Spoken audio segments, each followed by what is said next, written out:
Hey, welcome to a how-to video. Behind me is a 2013 Lincoln MKX. I'm going to be replacing the driver's side HVAC blend door actuator.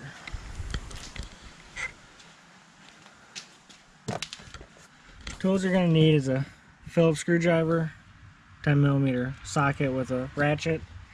This is just a Phillips bit and a 1/4-inch wrench, electrical tape so it doesn't fall off. One of the screws you gotta get to is a tight spot.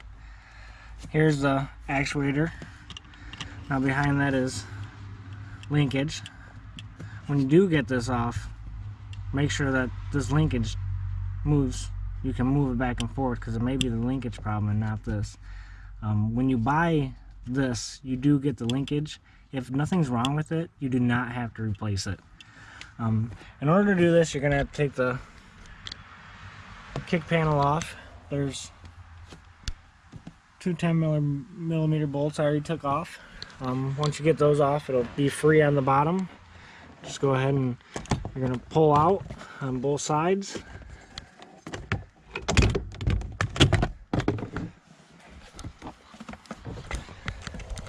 Now this is going to be connected to down here, and this electrical connector connects to there too. Take those off so you can get this out of your way. Now the HVAC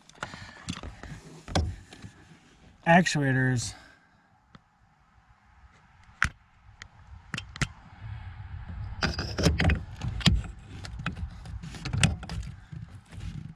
right there. It's got a green connector. You can see the two screws on the bottom. The one on the left is pretty easy to get to from underneath here.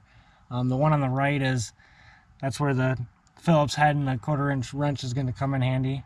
And there's one also on the top left-hand corner that you can go through here, which is right underneath after you take that panel off, and get to it with just a Phillips screwdriver.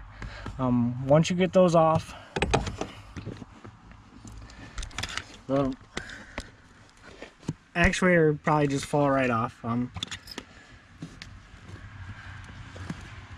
So once you go to put it back on, the new one, make sure you don't try to plug it in and turn it on and try to get this to line up with the linkage.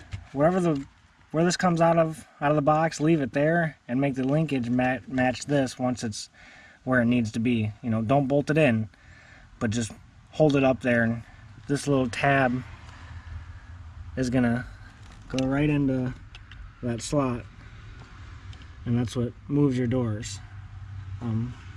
Once you get it bolted in, lined up, go ahead and plug it in and turn it on, and it'll go to where it needs to be. And then just put the panel back on and connect your electrical wires, and should be good to go. Thanks for watching.